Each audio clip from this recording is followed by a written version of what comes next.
in the teeth of the evidence by Dorothy Sayers. "Well, old son," said Mr. Lamplow, "and what can we do for you today?" "Oh, some of your whiz-bang business, I suppose," said Lord Peter Wimsey, seating himself resentfully in the green velvet torture chair and making a face in the direction of the drill. "Jolly old left-hand upper grinder come to bits on me. I was only eating an omelette, too. Can't understand why they always pick these moments. If I'd been cracking nuts or chewing peppermint jumbles, I could understand it." "Yes?" said Mr. Lamplow soothingly. He drew an electric bulb, complete with mirror, as though by magic out of a kind of masculine and Devant contraption on Lord Peter's left.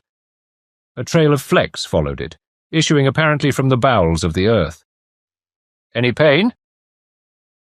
"No pain," said Wimsey irritably, "unless you count a sharp edge fit to saw your tongue off. Point is, why should it go pop like that? I wasn't doing anything to it." "No," said Mr. Lamplow, his manner hovering between the professional and the friendly, for he was an old Winchester man and a member of one of Wimsey's clubs, and had frequently met him on the cricket field in the days of their youth. "Well, if you'll stop talking half a moment, we'll have a look at it. Ah. Don't say, ah, like that, as if you'd found pyorrhea and necrosis of the jaw and were gloating over it. You damned old ghoul. Just carve it out and stop it up and be hanged to you.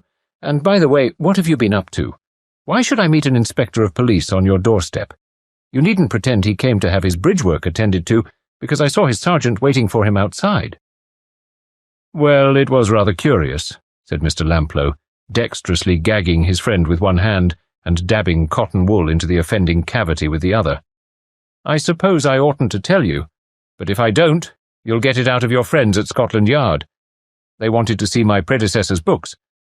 Possibly you noticed that bit in the papers about a dental man being found dead in a blazing garage on Wimbledon Common." "Yonk, said Lord Peter Wimsey. "Last night," said Mr. Lamplow, "pooped off about 9 piperma, and it took them 3 hours to put it out. One of those wooden garages, and the big job was to keep the blaze away from the house. Fortunately, it's at the end of the row, with nobody at home. Apparently this man, Prendergast, was all alone there, just going off for a holiday or something, and he contrived to set himself and his car and his garage alight last night and was burnt to death. In fact, when they found him, he was so badly charred that they couldn't be sure it was he. So, being sticklers for routine, they had a look at his teeth."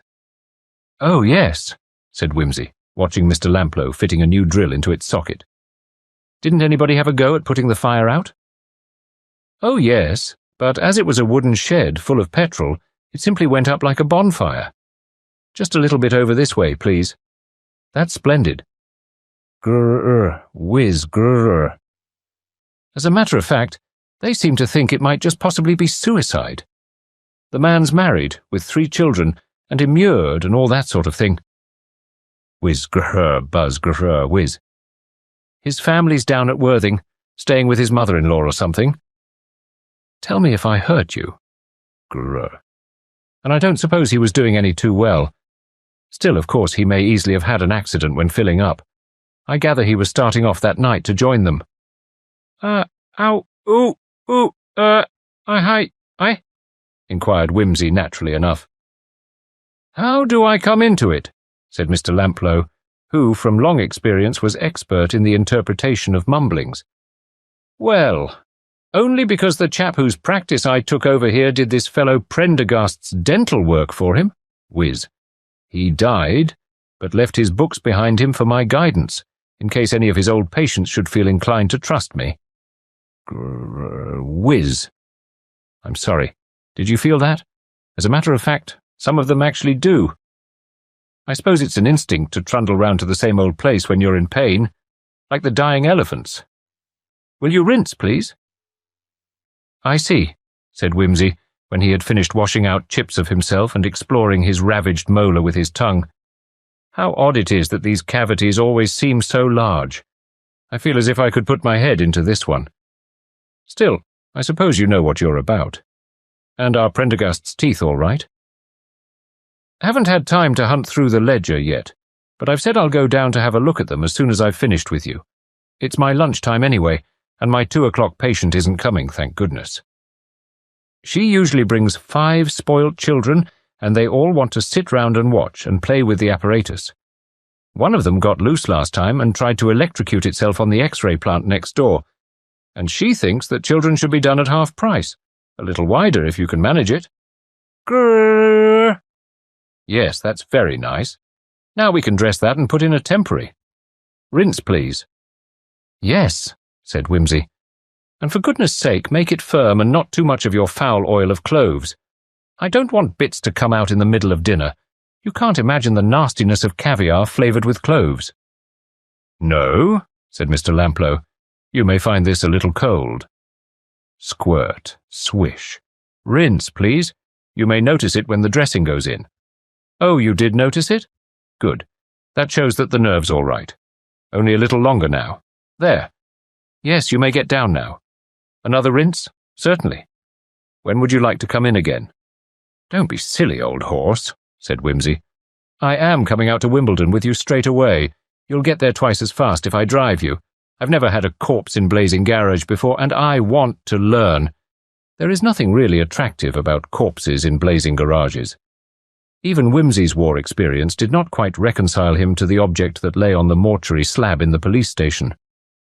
Charred out of all resemblance to humanity, it turned even the police surgeon pale, while Mr. Lamplow was so overcome that he had to lay down the books he had brought with him and retire into the open to recover himself.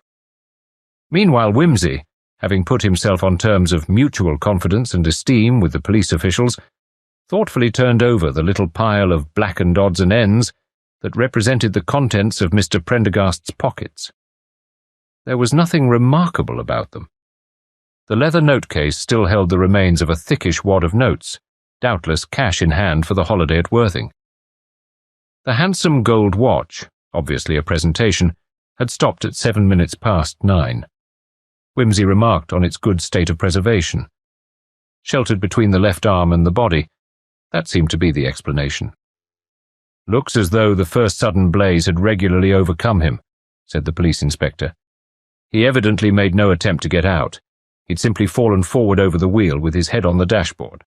That's why the face is so disfigured. I'll show you the remains of the car presently, if you're interested, my lord.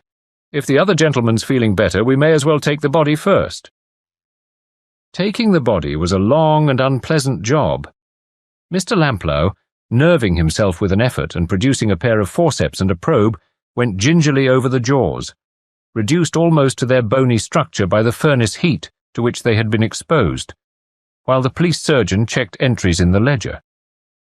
Mr. Prendergast had a dental history extending back over 10 years in the ledger, and had already had 2 or 3 fillings done before that time. These had been noted at the time when he first came to Mr. Lamplow's predecessor. At the end of a long examination, the surgeon looked up from the notes he had been making. "Well now," he said, "let's check that again. Allowing for renewal of old work, I think we've got a pretty accurate picture of the present state of his mouth. There ought to be 9 fillings in all. Small amalgam filling in right lower back wisdom tooth, big amalgam ditto in right lower back molar, amalgam fillings in right upper first and second bicuspids at point of contact, right upper incisor crowned. That all right?" "I expect so," said Mr. Lamplow, "except that the right upper incisor seems to be missing altogether. But possibly the crown came loose and fell out." He probed delicately. "The jaw is very brittle. I can't make anything of the canal, but there's nothing against it." "We may find the crown in the garage," suggested the inspector. "Fused porcelain filling in left upper canine," went on the surgeon. "Amalgam fillings in left upper first bicuspid and lower second bicuspid and left lower 13-year-old molar. That seems to be all. No teeth missing and no artificials. How old was this man, Inspector?" "About 45, Doc." "My age. I only wish I had as good a set of teeth," said the surgeon. Mr. Lamplow agreed with him. "Then I take it this is Mr. Prendergast all right," said the inspector. "Not a doubt of it, I should say," replied Mr. Lamplow, "though I should like to find that missing crown." "We'd better go round to the house, then," said the inspector. "Well, yes, thank you, my lord. I shouldn't mind a lift in that. Some car. Well, The only point now is whether it was accident or suicide. Round to the right, my lord, and then second on the left. I'll tell you as we go." "A bit out of the way for a dental man," observed Mr. Lamplow, as they emerged upon some scattered houses near the common. The inspector made a grimace. "I thought the same, sir, but it appears Mrs. Prendergast persuaded him to come here. So good for the children. Not so good for the practice, though. If you ask me, I should say Mrs. P. was the biggest argument we have for suicide. Here we are." The last sentence was scarcely necessary. There was a little crowd about the gate of a small detached villa at the end of a row of similar houses. From a pile of dismal debris in the garden, a smell of burning still rose, disgustingly. The inspector pushed through the gate with his companions, pursued by the comments of the bystanders. "That's the inspector. That's Dr. Maggs. That'll be another doctor, him with the little bag. Who's the bloke in the eyeglass? Looks a proper nobleman, don't he, Florrie? Why, he'll be the insurance bloke. Coo! Look at his grand car. That's where the money goes. That's a Rolls, that is. No, silly, it's a Daimler. Oh, well, it's all advertisement these days." Wimsey giggled indecorously all the way up the garden path. The sight of the skeleton car amid the sodden and fire-blackened remains of the garage sobered him. Two police constables, crouched over the ruin with a sieve, stood up and saluted. "How are you getting on, Jenkins?" "Haven't got anything very much yet, sir, bar an ivory cigarette holder. This gentleman," indicating a stout, bald man in spectacles who was squatting among the damaged coachwork, "is Mr. Tolley from the motorworks. Come with a note from the superintendent, sir." "Ah, yes. Can you give any opinion about this, Mr. Tolley? Dr. Maggs, you know. Mr. Lamplow, Lord Peter Wimsey. By the way, Jenkins, Mr. Lamplow has been going into the corpse's dentistry, and he's looking for a lost tooth. You might see if you can find it. Now, Mr. Tolley." "Can't see much doubt about how it happened," said Mr. Tolley, picking his teeth thoughtfully. "Regular death traps, these little saloons, when anything goes wrong unexpectedly. There's a front tank, you see, and it looks as though there might have been a bit of a leak behind the dash, somewhere. Possibly the seam of the tank had got strained a bit, or the union had come loose. It's loose now, as a matter of fact, but that's not unusual after a fire, rouse case or no rouse case. You can get quite a lot of slow dripping from a damaged tank or pipe, and there seems to have been a coconut mat round the controls which would prevent you from noticing. There'd be a smell, of course, but these little garages do often get to smell of petrol, and he kept several cans of the stuff here. More than the legal amount, but that's not unusual either. Looks to me as though he'd filled up his tank. There are 2 empty tins near the bonnet with the caps loose. Got in, shut the door, started up the car perhaps, and then lit a cigarette. Then, if there were any petrol fumes about from a leak, the whole show would go up in his face. Whoosh! How was the ignition? Off. He may never have switched it on, but it's quite likely he switched it off again when the flames went up. Silly thing to do, but lots of people do it. The proper thing, of course, is to switch off the petrol and leave the engine running so as to empty the carburetor, but you don't always think straight when you're being burnt alive. Or he may have meant to turn off the petrol and been overcome before he could manage it. The tank's over here to the left, you see. On the other hand, said Wimsey, he may have committed suicide and faked the accident. Nasty way of committing suicide. Suppose he'd taken poison first. He'd have had to stay alive long enough to fire the car. That's true. Suppose he'd shot himself. Would the flash from the... No, that's silly. You'd have found the weapon in the case. Or a hypodermic? Same objection. Prussic acid might have done it. I mean, he might just have had time to take a tablet and then fire the car. Prussic acid's pretty quick, but it isn't absolutely instantaneous. I'll have a look for it anyway, said Dr. Maggs. They were interrupted by the constable. Excuse me, sir, but I think we've found the tooth. Mr. Lamplow says this is it. Between his pudgy finger and thumb, he held up a small, bony object, from which a small stalk of metal still protruded. That's a right upper incisor crown, all right, by the look of it, said Mr. Lamplow. I suppose the cement gave way with the heat.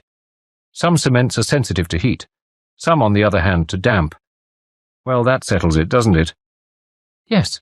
Well, we shall have to break it to the widow. Not that she can be in very much doubt, I imagine. Mrs. Prendergast, a very much made-up lady with a face set in lines of habitual peevishness, received the news with a burst of loud sobs. She informed them, when she was sufficiently recovered, that Arthur had always been careless about petrol, that he smoked too much, that she had often warned him about the danger of small saloons, that she had told him he ought to get a bigger car, that the one he had was not really large enough for her and the whole family, that he would drive at night, though she had always said it was dangerous, and that if he'd listened to her, it would never have happened. Poor Arthur was not a good driver. Only last week, when he was taking us down to Worthing, he drove the car right up on a bank in trying to pass a lorry and frightened us all dreadfully. Ah, said the inspector, no doubt that's how the tank got strained. Very cautiously, he inquired whether Mr. Prendergast could have had any reason for taking his own life. The widow was indignant. It was true that the practice had been declining of late, but Arthur would never have been so wicked as to do such a thing.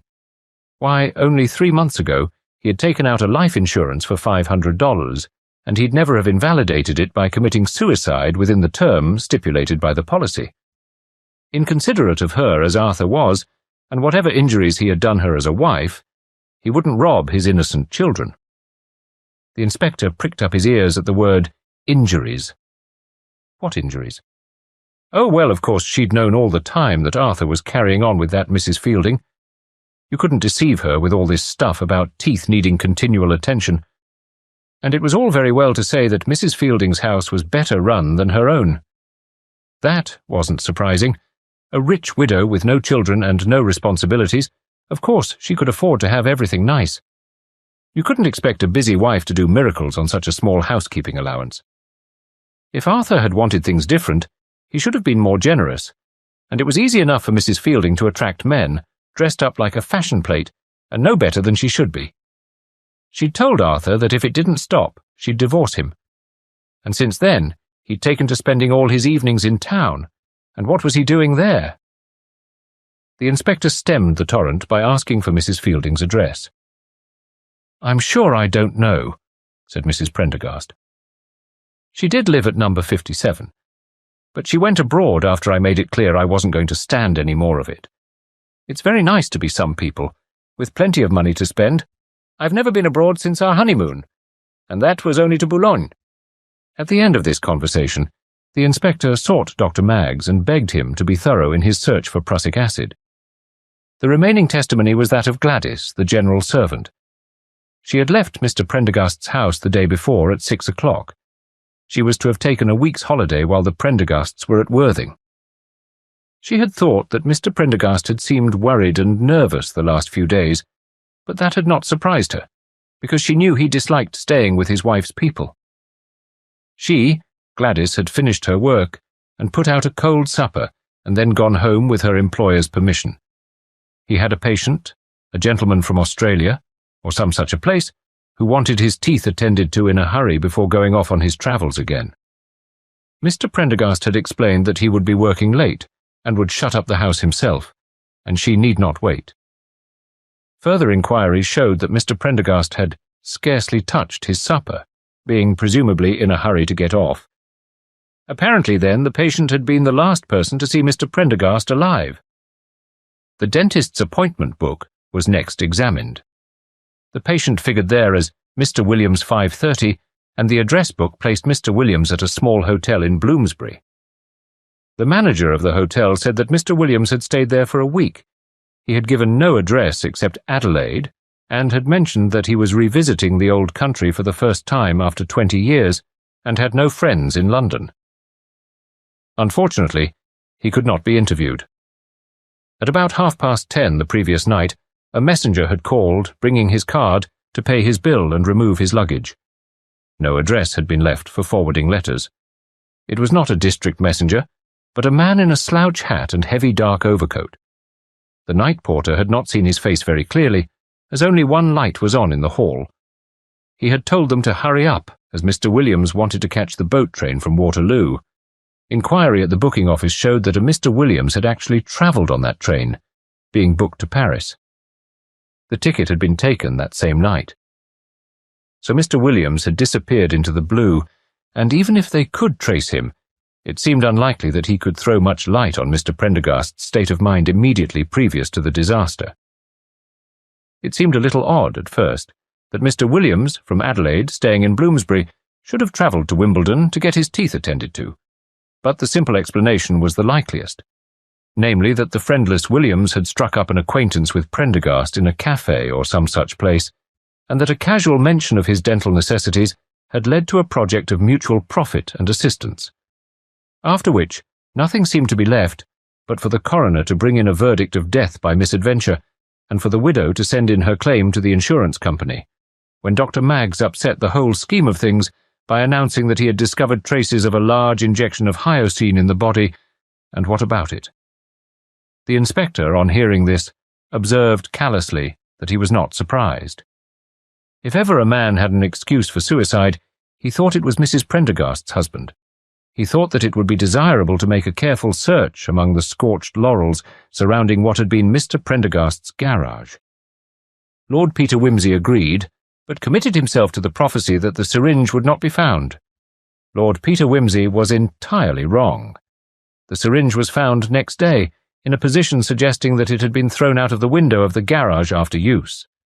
Traces of the poison were discovered to be present in it. "It's a slow-working drug," observed Dr. Maggs. No doubt he jabbed himself, threw the syringe away, hoping it would never be looked for, and then, before he lost consciousness, climbed into the car and set light to it. A clumsy way of doing it. "A damned ingenious way of doing it," said Wimsey. "I don't believe in that syringe somehow." He rang up his dentist. "Lamplow, old horse," he said. "I wish you'd do something for me. I wish you'd go over those teeth again. No, not my teeth, Prendergast's." "Oh, blow it," said Mr. Lamplow uneasily. "No, but I wish you would," said his lordship. The body was still unburied. Mr. Lamplow, grumbling very much, went down to Wimbledon with Wimsey, and again went through his distasteful task. This time he started on the left side. "Lower 13-year-old molar and second bicuspid filled amalgam. The fire's got at those a bit, but they're all right. First upper bicuspid. Bicuspids are stupid sort of teeth, always the first to go. That filling looks to have been rather carelessly put in, not what I should call good work. It seems to extend over the next tooth. Possibly the fire did that. Left upper canine, cast porcelain filling on anterior face. Etzel." "Half a jiff," said Wimsey. "Mag's note says fused porcelain. Is it the same thing?" "No. Different process. Well, I suppose it's fused porcelain, difficult to see. I should have said it was cast myself, but that's as may be. Let's verify it in the ledger. I wish Maggs had put the dates in. Goodness knows how far I shall have to hunt back, and I don't understand this chap's writing or his dashed abbreviations." "You won't have to go back very far if it's cast. The stuff only came in about 1928 from America. There was quite a rage for it then, but for some reason it didn't take on extraordinarily well over here. But some men use it." "Oh, then it isn't cast," said Wimsey. "There's nothing here about canines back to 28. Let's make sure. 27, 26, 25, 24, 23. Here you are. Canine, something or other." "That's it," said Lamplow, coming to look over his shoulder. "Fused porcelain. I must be wrong then. Easily see by taking it out. The grain's different, and so is the way it's put in." "How different?" "Well," said Mr. Lamplow, "one's a cast, you see. And the other's fused. I did grasp that much. Well, go ahead and take it out." "Can't very well. Not here." "Then take it home and do it there. Don't you see, Lamplow, how important it is? If it is cast porcelain or whatever you call it, it can't have been done in 23. And if it was removed later, then another dentist must have done it. And he may have done other things, and in that case those things ought to be there, and they're not. Don't you see?" "I see you're getting rather agitato," said Mr. Lamplow. "All I can say is I refuse to have this thing taken along to my surgery. Corpses aren't popular in Harley Street." In the end, the body was removed, by permission, to the dental department of the local hospital. Here, Mr. Lamplow, assisted by the staff dental expert, Dr. Maggs, and the police, delicately extracted the filling from the canine. "If that," said he triumphantly, "is not cast porcelain, I will extract all my own teeth without an anaesthetic and swallow them. What do you say, Benton?" The hospital dentist agreed with him. Mr. Lamplow, who had suddenly developed an eager interest in the problem, nodded and inserted a careful probe between the upper right bicuspids, with their adjacent fillings. "Come and look at this, Benton. Allowing for the action of the fire and all this muck, wouldn't you have said this was a very recent filling? There, at the point of contact. Might have been done yesterday, and here, wait a minute, where's the lower jaw gone to? Get that fitted up. Give me a bit of carbon. Look at the tremendous bite there ought to be here with that big molar coming down onto it. That filling's miles too high for the job. Wimsey, when was this bottom right-hand back molar filled?" 2 years ago, said Wimsey. "That's impossible," said the two dentists together, and Mr. Benton added, "If you clean away the mess, you'll see it's a new filling. Never been bitten on, I should say. Look here, Mr. Lamplow, there's something odd here." Odd? I should say there was. I never thought about it when I was checking it up yesterday, but look at this old cavity in the lateral here. Why didn't he have that filled when all this other work was done? Now it's cleaned out, you can see it plainly. Have you got a long probe? It's quite deep and must have given him gyp. I say, Inspector, I want to have some of these fillings out. Do you mind?" "Go ahead," said the inspector. "We've got plenty of witnesses." With Mr. Benton supporting the grisly patient and Mr. Lamplow manipulating the drill, the filling of one of the molars was speedily drilled out, and Mr. Lamplow said, "Oh, gosh," which, as Lord Peter remarked, just showed you what a dentist meant when he said, "Ah." "Try the bicuspids," suggested Mr. Benton. "Or this 13-year-old, chimed in his colleague. "Hold hard, gentlemen," protested the inspector. "Don't spoil the specimen altogether." Mr. Lamplow drilled away without heeding him. Another filling came out, and Mr. Lamplow said, "Gosh," again. "It's all right," said Wimsey, grinning. "You can get out your warrant, Inspector." "What's that, my lord?" "Murder," said Wimsey. "Why?" said the inspector. "Do these gentlemen mean that Mr. Prendergast got a new dentist who poisoned his teeth for him?" "No," said Mr. Lamplow. "At least, not what you mean by poisoning. But I've never seen such work in my life. Why, in 2 places the man hasn't even troubled to clear out the decay at all. He's just enlarged the cavity and stopped it up again anyhow. Why this chap didn't get thundering abscesses, I don't know."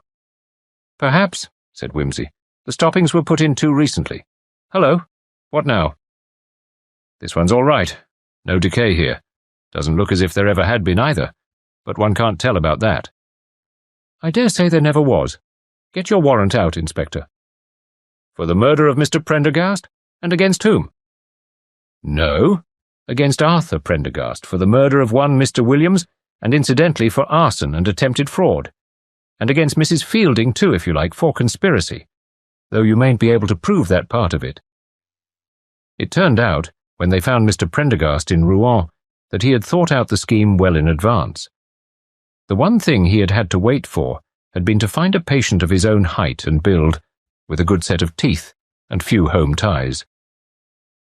When the unhappy Williams had fallen into his clutches, he had few preparations to make. Mrs. Prendergast had to be packed off to Worthing, a journey she was ready enough to take at any time, and the maid given a holiday. Then the necessary dental accessories had to be prepared and the victim invited out to tea at Wimbledon. Then the murder. A stunning blow from behind, followed by an injection. Then the slow and horrid process of faking the teeth to correspond with Mr. Prendergast's own. Next, the exchange of clothes, and the body carried down and placed in the car. The hypodermic put where it might be overlooked on a casual inspection, and yet might plausibly be found if the presence of the drug should be discovered, ready, in the one case, to support a verdict of accident, and in the second, of suicide. Then the car soaked in petrol, the union loosened, the cans left about. The garage door and window left open, to lend colour to the story and provide a draught, and finally, light set to the car by means of a train of petrol laid through the garage door. Then, flight to the station through the winter darkness, and so by underground to London. The risk of being recognised on the underground was small, in Williams's hat and clothes, and with a scarf wound about the lower part of the face. The next step was to pick up William's luggage and take the boat train to join the wealthy and enamoured Mrs. Fielding in France, after which Williams and Mrs. Williams could have returned to England, or not, as they pleased. "Quite a student of criminology," remarked Wimsey at the conclusion of this little adventure. "He'd studied Rouse and Furness all right, and profited by their mistakes. Pity he overlooked that matter of the cast porcelain. Makes a quicker job, does it, Lamplow? Well, more haste, less speed. I do wonder, though, at what point of the proceedings Williams actually died." "Shut up," said Mr. Lamplow. "And by the way, I've still got to finish that filling for you.